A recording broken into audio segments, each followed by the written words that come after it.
Vida Pública. Bem-vindos à Vida Pública. Realizado pela Fundação Baldino do Amaral, TV Jornal Cruzeiro do Sul e TV Com, este é um espaço democrático de reflexão e troca de ideias sobre os assuntos que, mesmo sem que se perceba, influenciam a vida de cada pessoa. Nossos projetos de vida, nossas esperanças, tudo aquilo que sonhamos para nós, para a nossa cidade e nosso país, passa pela esfera da vida pública. Espaço aberto à pluralidade e vida pública é um debate permanente sobre a realidade que nos cerca, para o qual estão convidados você, telespectador, e aqui, em nosso estúdio, todos os que têm alguma coisa importante a dizer. E a palavra de hoje está com o vereador José Francisco Martinez. José Francisco Martinez nasceu em São Paulo no dia 29 de agosto. É engenheiro civil formado pela Universidade de Taubaté, com especialização em segurança e higiene do trabalho pela Universidade Mackenzie. Funcionário público municipal há 34 anos, Martinez acumulou experiência na Secretaria de Obras e Urbanismo, exercendo o cargo de chefe de divisão de edificações e obras particulares. Foi professor do curso de Administração Pública, promovido pela Prefeitura e um dos fundadores do Sindicato dos Servidores Públicos Municipais. Começou sua carreira política como vereador em 1993 e vem representando a população sorocabana na Câmara Municipal por 6 mandatos ininterruptos. Foi também vice-prefeito entre os anos de 2001 e 2004.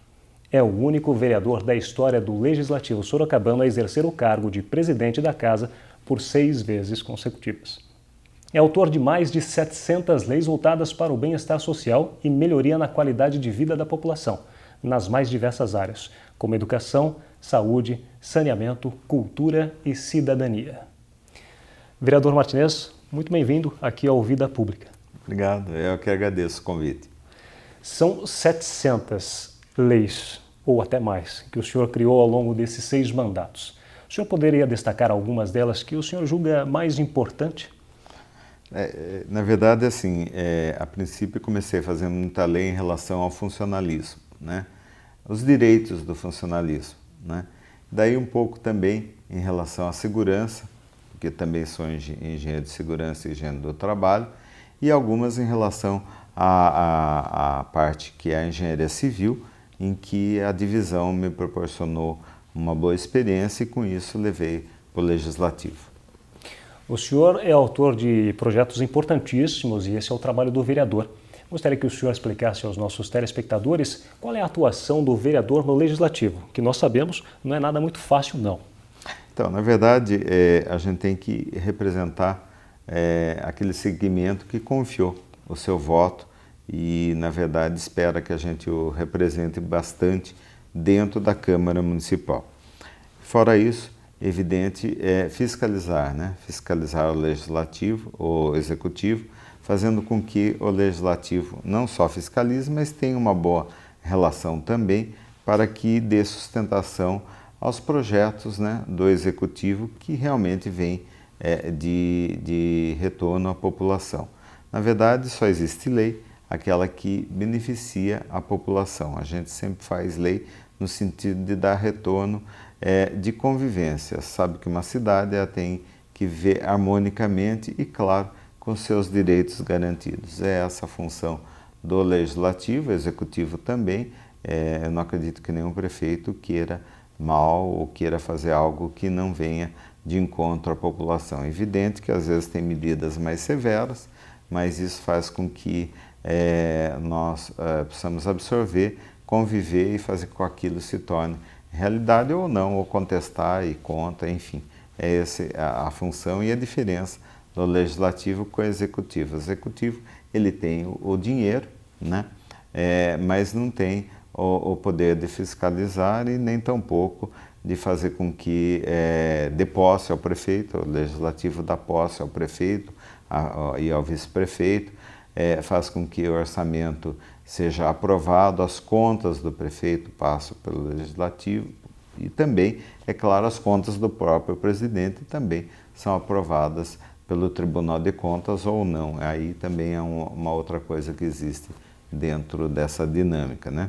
Mas existem muitas leis e eu vou citar algumas delas. Por exemplo, a gente há pouco tempo teve algumas crianças, né? E não foram poucas que passaram mal e outras já vieram a óbito até fazendo aula de educação física.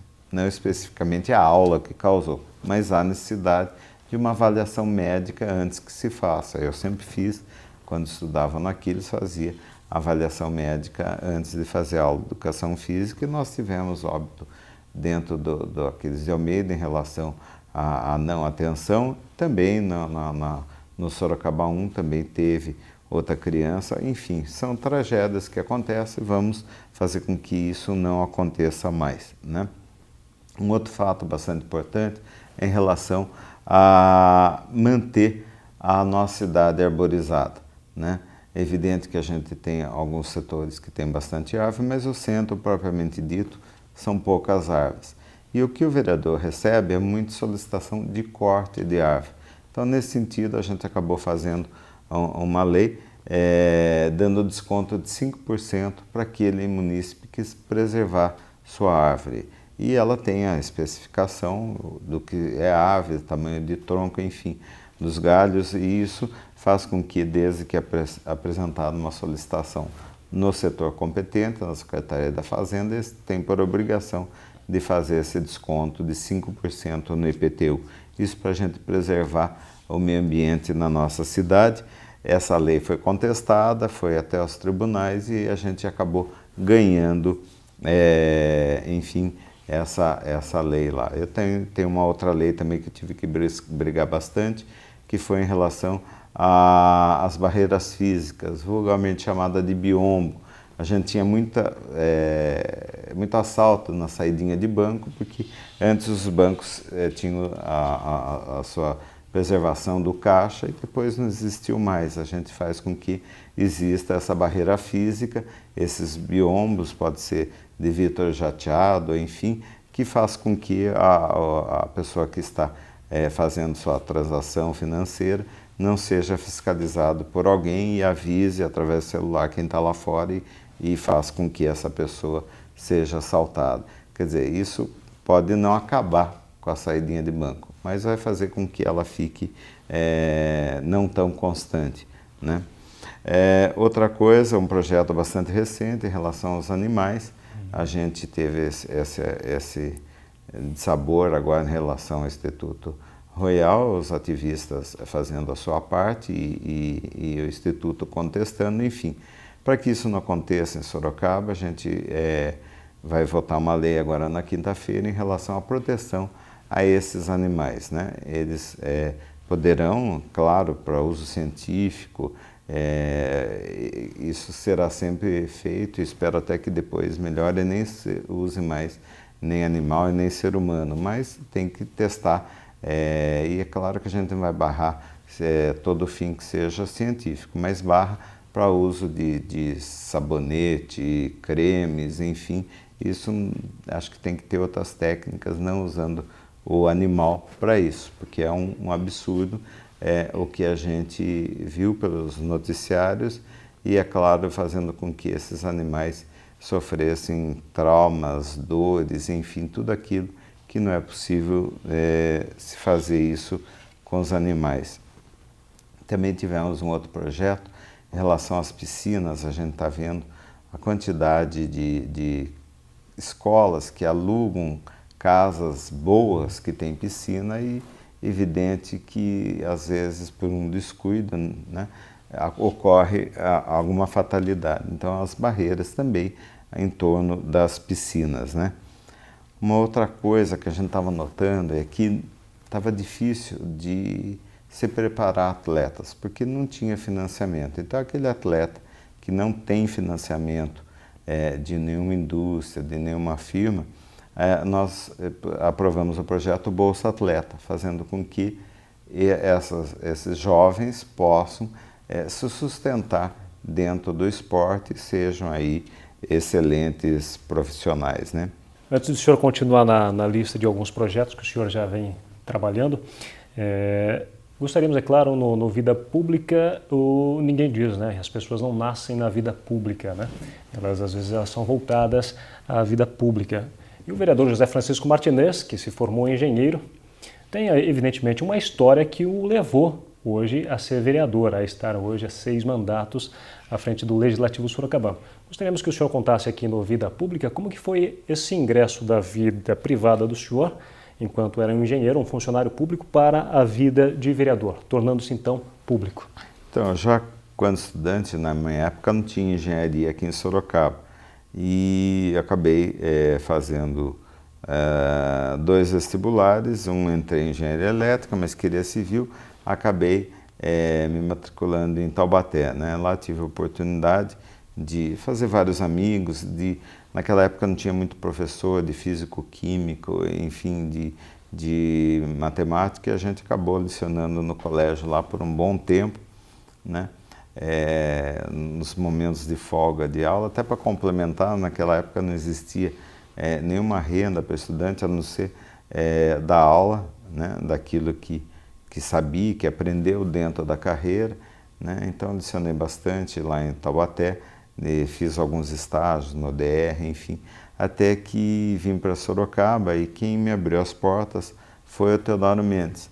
Teodoro Mendes, que tinha bastante amizade com meu pai faleceu quando eu me formei e Teodoro me ajudou demais, fazendo com que primeiro eu fui trabalhar na Codesa com o Carlos, que é o irmão do Teodoro, Carlos Reinaldo Mendes, e de lá fui para a Rua 7, porque Teodoro só complementava engenheiro naquela época se o engenheiro falecesse ou se aposentasse. E coincidiu que meses depois um engenheiro aposentou e eu fui ser chefe do serviço de cadastro e topografia, que tem muito a ver com engenheiro civil. A gente tem várias matérias nesse sentido. Acabei entrando na Rua 7, não existia o Paço Municipal ainda naquela época, né? E quando vim para o Paço, já vim dentro como engenheiro, dentro da divisão de urbanismo, e o bairro mais distante que a gente tinha era o Laranjeiras. Que hoje já não é tão distante mais. Era o mais distante, hoje tem tantos bairros, né? E o Laranjeira, era um bairro irregular, as pessoas tinham o terreno, mas não tinham a documentação, não tinha projeto da casa. Então depois veio o Flávio Chaves, nós fizemos com o Teodoro e com o Flávio algumas ações concentradas nos bairros, que era muito bom. Na época ia engenheiro, médico, enfermeira, advogado, enfim, resolver a dificuldade da população naquele bairro. Fora o que o prefeito também fazia no Paço, atendendo, uma tarde ele atendia toda a comunidade, mas era mais amigo de bairro. A ação concentrada era todo o benefício em determinados bairros, né? E eu sempre gostei disso, Éden, Cajuru, enfim. E depois disso, em 87, se não me engano, 86, o Panunzio entra como secretário do Flávio Chaves na SERP, e a SERP continua fazendo esse trabalho, enfim, e ao final de 87 para 88, o Panunzio se candidata a prefeito de Sorocaba e se sagrou vencedor, e a partir de 88 eu acabei sendo convidado por ele para ser chefe de divisão. Naquela época a prefeitura tinha pouquíssimos cargos, era o secretário, chefe de divisão e chefe de seção, né? E o funcionário comum.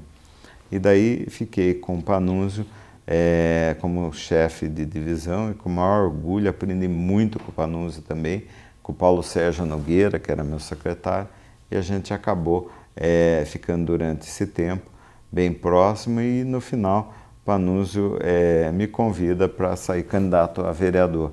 Isso até então não estava no projeto de vida do senhor? Não, sempre eu fiz faculdade de engenharia. Embora eu, como sempre fui ligado ao funcionalismo, tinha muita lei que eu tinha muita vontade de que fosse não um benefício do funcionário, mas um direito do funcionário, né? Como licença-prêmio, Panunzio colocou estatuto para o funcionário público, fez a Fundação de Seguridade, é parte de saúde. Se o funcionário público não tivesse hoje a fundação, fatalmente teria mais 12 mil funcionários com família multiplicado por 4, quantos estariam hoje no SUS? Então, isso foi muito bom, né? A gente acabou trabalhando muito ao longo desses anos.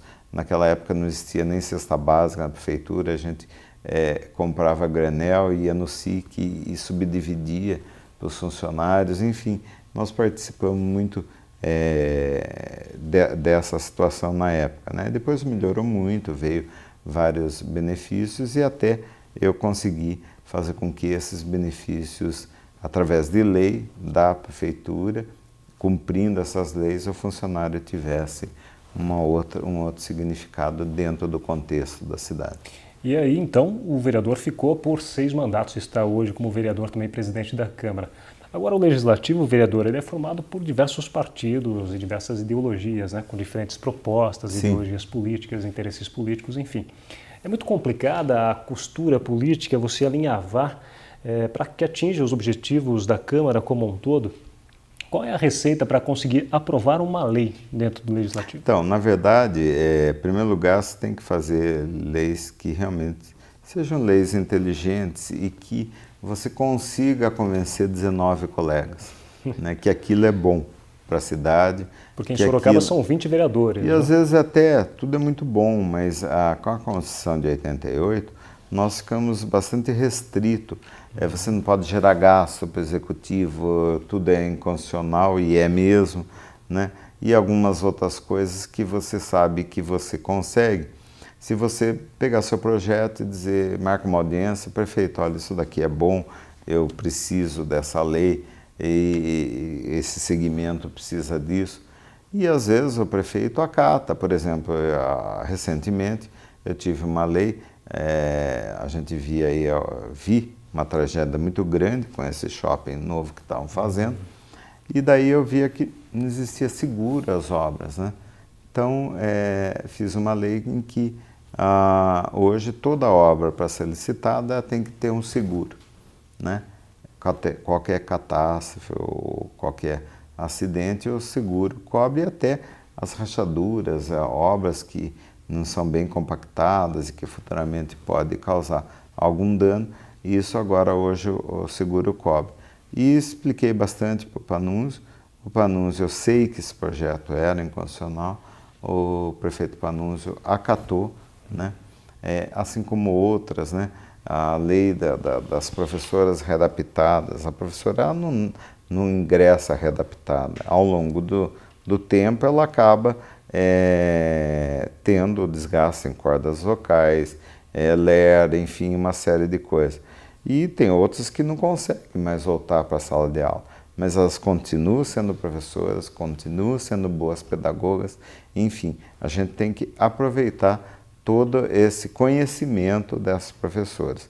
E tinha uma lei bastante restritiva que foi aprovada na Câmara, fazendo com que a hora-aula dessas readaptadas, em vez de 45 minutos, fosse hora-relógio, dá 60 minutos. E o mais agravante é que muitas delas dobram a sua jornada, fizeram 2 concursos públicos. Daí a sua jornada era das 7 às 9h20 da noite. Isso era humanamente impossível. A gente acabou convencendo, mostrando ao prefeito, e foi sensível à causa. Aí minha esposa, a Marisa, falou muito em relação a essa sobrecarga das professoras readaptadas, e a gente conseguiu reduzir e deixar na mesma jornada de uma professora dentro da sala de aula. Isso foi bastante salutar, importante. Elas estão sendo muito bem aproveitadas, elas não ficarão mais na escola fazendo o papel de abrir portão, fechar portão, não que isso menospreze ou diminua o poder do ser humano, mas elas são capacitadas, estão produzindo muito. Só tiveram dificuldade ao longo da carreira, assim como qualquer funcionário que pode ter uma doença adquirida. Até porque não é uma função dos professores, né, vereador? Vereador, o senhor comentou há pouco sobre a questão de projetos inconstitucionais. Sim. Nós vimos noticiados e os jornais vêm publicando também essa questão de muitos vetos do prefeito Panunzio a propostas feitas pelos vereadores.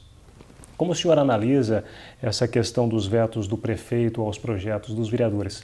A Câmara aprova projetos, o prefeito, que em alguns casos é do mesmo partido e às vezes também naturalmente é de outro partido, né, veta e a Câmara derruba o veto, porque assim que o prefeito dá o seu parecer, né, ele veta, naturalmente o projeto volta para a Câmara. Como o senhor vê essa questão? Isso não gera uma certa insegurança jurídica? Gera no sentido de fazer com que você acaba tendo um projeto vetado. Primeiro passo, né? Dependendo se você é do partido do prefeito ou não, provar para o prefeito que aquilo é bom para a cidade. Normalmente faço isso. E fazendo isso, inúmeras vezes a gente se sai bem, não a gente, o projeto sai bem, a população sai bem. Porque o prefeito pode, com a maior facilidade, pegar aquela sua ideia, fazer um projeto de lei, dizer, inclusive, o nome do vereador na mensagem e mandar de volta à Câmara como um projeto do Executivo. Porque às vezes o projeto é inconstitucional para a Câmara, para o Executivo mandar não. Daí você consegue. E outros que você não pode legislar, daí são inconstitucionais de origem, daí não tem como, a não ser que se tenha aí dentro de uma DIN, você ganha uma ação de inconstitucionalidade nos tribunais e daí vira lei, como eu ganhei na época dos bancos, a porta giratória, enfim. Normalmente com banco você tem, a FEBABAN entra com a DIN, né? E você tem que brigar nos tribunais defendendo aquela sua ideia, aquilo que seria bom para a sua cidade.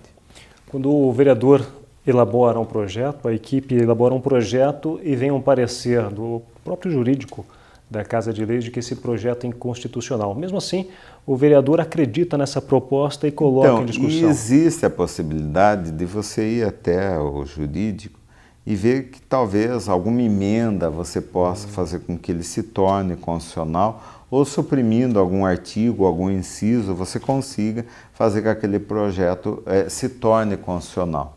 E às vezes não, ele é inconstitucional pela origem, não existe como ela vem do Legislativo e não prospera, devido à Constituição de 88, que ela é bastante abrangente, mas tem alguns tópicos em que ela é bastante restritiva. E nessas restrições, não é que o jurídico da Câmara ou o jurídico da Prefeitura se tornem rígidos. Não, eles fazem aquilo que está dentro da lei. Às vezes, eu tenho notado que alguns projetos que vêm do Executivo com inconstitucionalidade, ele poderia ser sanado se houvesse um diálogo entre o vereador proponente e o prefeito. Ocorre que normalmente o vereador tem bastante questionamento e tem que sair para a rua, enfim, atender no gabinete, e o prefeito tem uma agenda complicada também, fica nas mãos de pessoas que talvez não tivessem conversado ou não tivessem entendido ou não tiveram um diálogo suficiente para aquela lei que beneficiaria um grande segmento da população sorocabana fosse alcançada.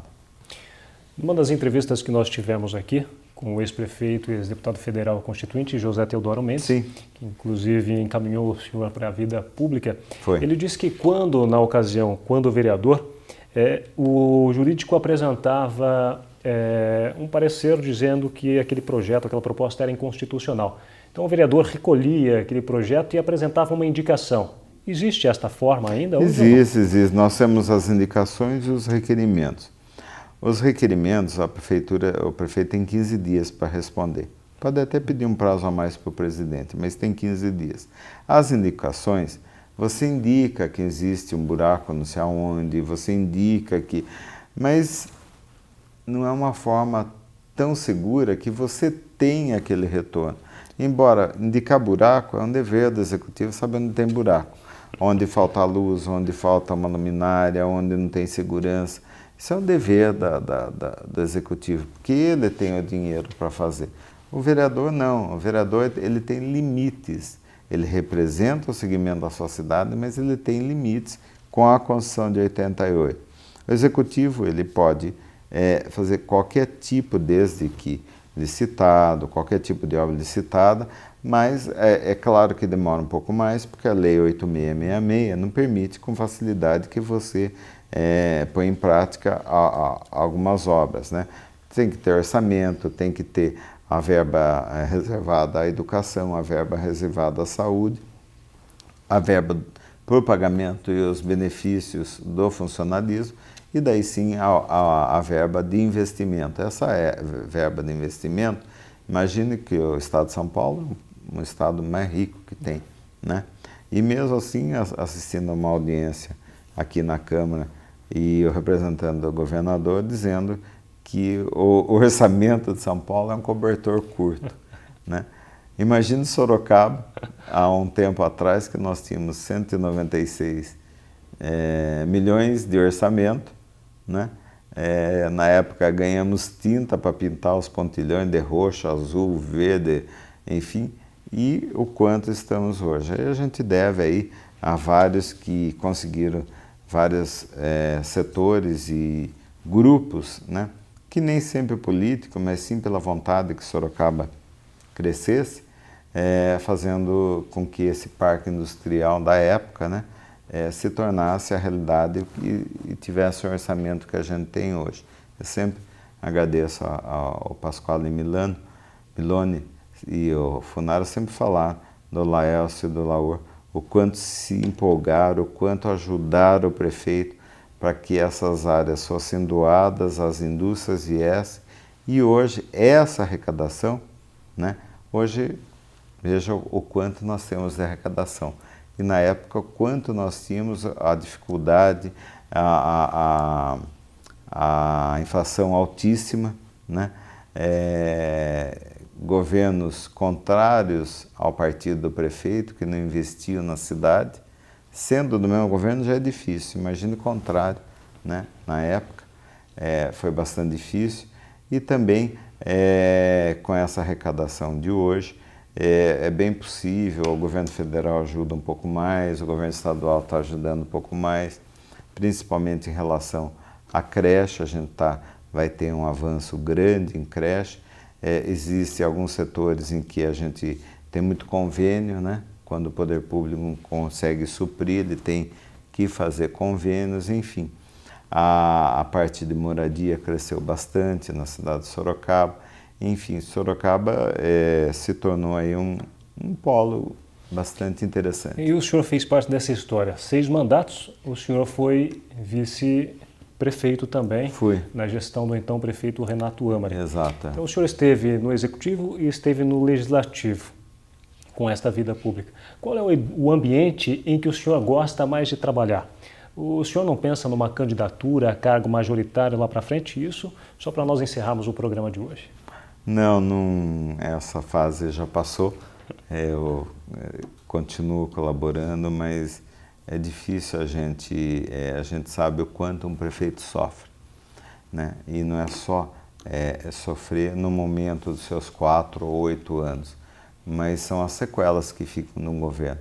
Hoje, qualquer processo, e quem defende a pessoa com o seu próprio poder, não você sai da prefeitura e junto com o prefeito sai 40, 50, 60 processos, às vezes de coisas que fizeram ou não fizeram, e quem responde é o chefe do executivo. Isso não quer dizer que o vereador também não responda, porque o presidente da Câmara responde por tudo e pega processo também por tudo, né?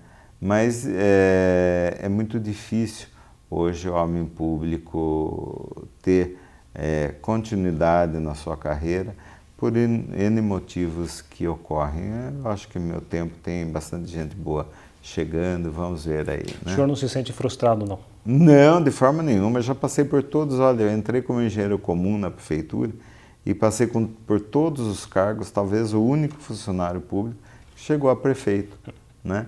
E estou bastante feliz, continuo colaborando com a cidade, a gente ainda tem força para trabalhar, enfim. É só agradecer a Deus por tudo que Ele me deu e tudo que eu consegui contribuir com a minha cidade. Vereador José Francisco Martins, muito obrigado pela participação na Vida Pública. Eu que agradeço essa oportunidade de falar um pouco das leis e talvez a gente possa voltar aí, falar de mais leis interessantes para a população e divulgá-las. Com certeza. A Vida Pública de hoje fica por aqui.